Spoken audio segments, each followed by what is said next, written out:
Duli Yang Teramat Mulia Paduka Seri Pengiran Muda Mahkota, Pengiran Muda Haji Al-Muhtadi Billah, Ibni Kebawah Duli Yang Maha Mulia, Paduka Seri Baginda Sultan Haji Hassan Al-Bolkiah Muizzaddin Wad Daulah, Menteri Kanan di Jabatan Perdana Menteri, bersabda menekankan akan kepentingan kerjasama antara sektor awam dan sektor swasta untuk mencapai pemulihan ekonomi yang lestari.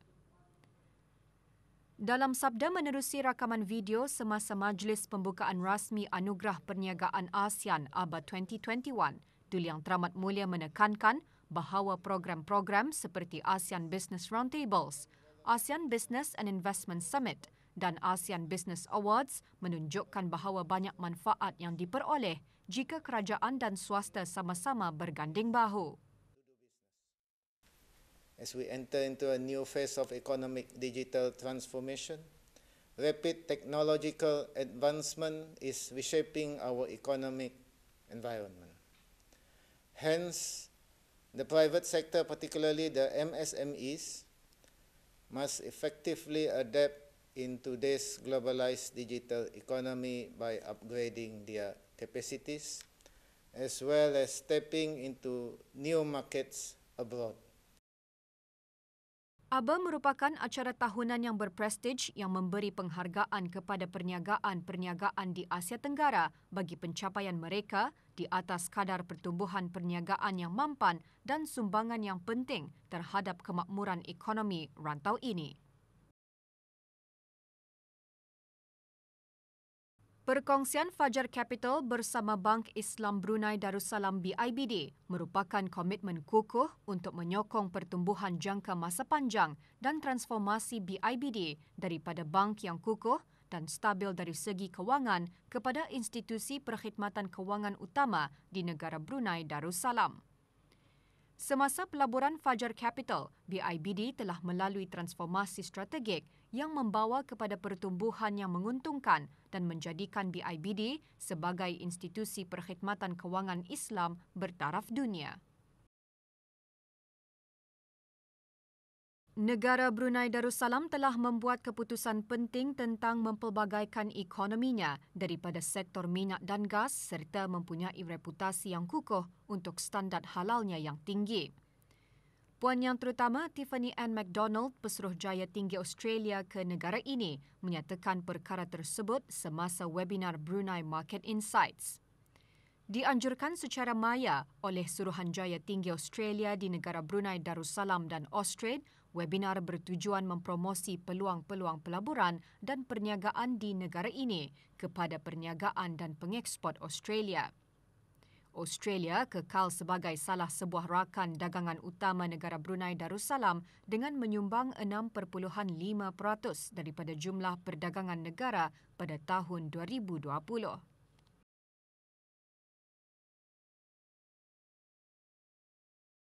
Kepentingan pelaburan dalam bidang pertanian dan sistem makanan antara yang dibincangkan semasa webinar mengenai tanggungjawab pelaburan dalam pertanian dan sistem permakanan secara dalam talian.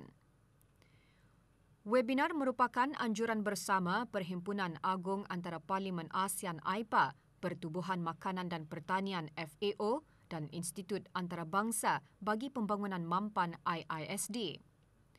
Dalam konteks pandemik COVID-19 pada masa ini, pelaburan tambahan dalam pertanian adalah diperlukan untuk mengurangkan impak pandemik dan menyokong usaha pemulihan ke arah pencapaian matlamat pembangunan mampan SDG. Ahli-ahli parlimen memainkan peranan sebagai penasihat dan memegang kedudukan yang strategik bagi memaklumkan agenda politik dan perundangan serta memupuk pelaburan ke arah kemajuan dalam bidang pertanian. Selain itu, ahli-ahli parlimen juga berperanan untuk menggalakkan perubahan dan perkembangan tersebut di peringkat nasional dan serantau melalui penggubalan perundangan dan penggunaan belanjawan dalam memastikan accountability dan pelaksanaan komitmen yang berkesan.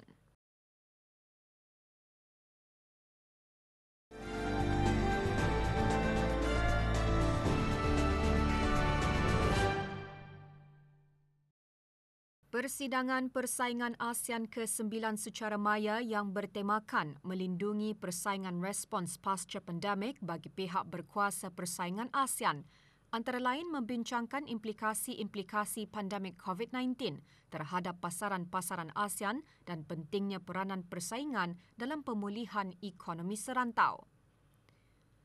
Persidangan meliputi beberapa tajuk berkaitan, mengekalkan pematuhan perniagaan dan meningkatkan kepentingan dasar persaingan bagi pengusaha mikro, kecil dan sederhana PMKS dalam era pasca pandemik. Perubahan pesat ke arah ekonomi digital dan risiko terhadap penguatkuasaan persaingan dan mengukuhkan kerjasama dan ramalan krisis masa depan. Persidangan dihoskan oleh Vietnam dan dihadiri para penguatkuasa undang-undang persaingan dan pakar dari dalam dan luar rantau ini.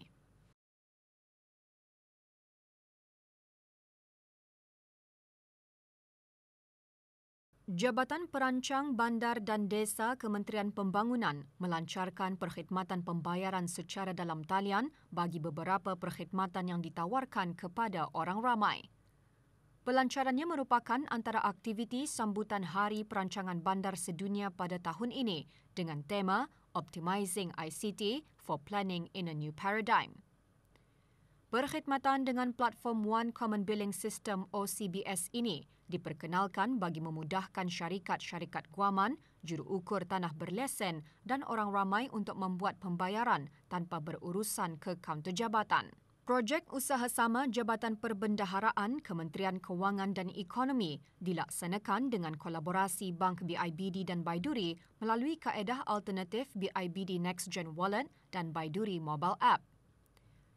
Antara perkhidmatan ditawarkan, permohonan penyatuan atau pemecahan tanah dan strata, permohonan maklumat perancangan dan kemajuan IPK, pembelian buku, garis panduan dan pelan-pelan perancangan melalui sistem TCP eStore BN dan pembayaran kompaun di bawah Bab 58 TCPO 2015. Tata cara pembayaran bagi setiap proses berkenaan boleh dimuat turun melalui laman sesawang tertera.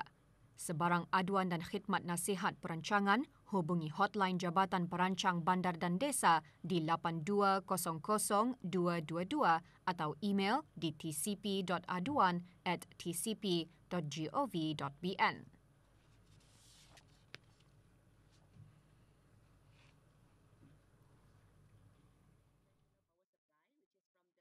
Penerokaan sumber alternatif tenaga yang lebih kos-efektif dan kaedah precision farming yang mana teknologi drone dapat membantu meningkatkan kualiti dan kuantiti hasil pertanian antara yang disentuh semasa seminar pertanian bersiri sempena Hari Peladang, Petani, Penternak dan Nelayan kali ke-11. Bertemakan transformasi ke arah teknologi dan teknik moden pertanian, seminar menumpukan kepada bagaimana teknologi dapat membantu meningkatkan kualiti dan kuantiti hasil pertanian serta penerokaan kaedah-kaedah moden yang lebih kos-efektif.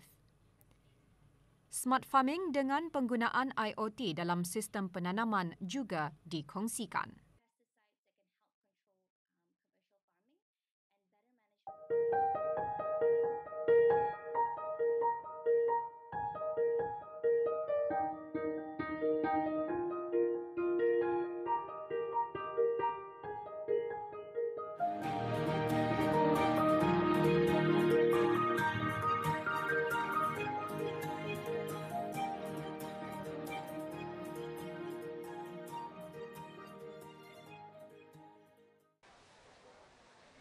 Tamu bunga Pasar Gadong tetap menjadi tumpuan orang ramai yang hendak membeli pelbagai jenis bunga dan tanaman menarik. Beroperasi seperti biasa pada hari Jumaat dan Ahad semasa pandemik, walaupun negara Brunei Darussalam masih berada dalam fasa peralihan, pelaksanaan langkah-langkah penjarakan fizikal sangat dititik beratkan. Semasa tinjauan RTB, para penjual dan pelanggan mematuhi segala SOP yang ditetapkan oleh Kementerian Kesihatan. Orang ramai juga dinasihatkan untuk sentiasa mengamalkan tanggungjawab sosial masing-masing.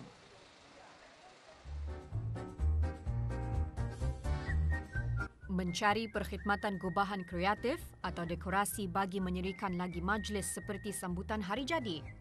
Art of Nabila sedia memberikan perkhidmatan tersebut dengan menawarkan pelbagai pakej menarik mengikut citarasa pelanggan. Bermodalkan RM50 pada asalnya, perusahaan Art of Nabila kini semakin mendapat sambutan dengan menerima banyak tempahan daripada pelanggan. Pengusahanya Dayang Nabila binti Haji Nasib berkata beliau telah memanfaatkan jurusan seni dan kreatifnya untuk meningkatkan lagi kemahirannya dalam perusahaannya ini. Perusahaan awalnya bermula dengan designing banner, stiker dan menerima tempahan face painting untuk sambutan hari jadi dan pelbagai majlis bagi menjana pendapatan sampingannya. Meskipun negara berdepan COVID-19, menurut Dayang Nabila, perniagaannya berjalan seperti biasa namun mengikut SOP yang ditetapkan, mengehadkan waktu dan penjarakan sebagai langkah berjaga-jaga.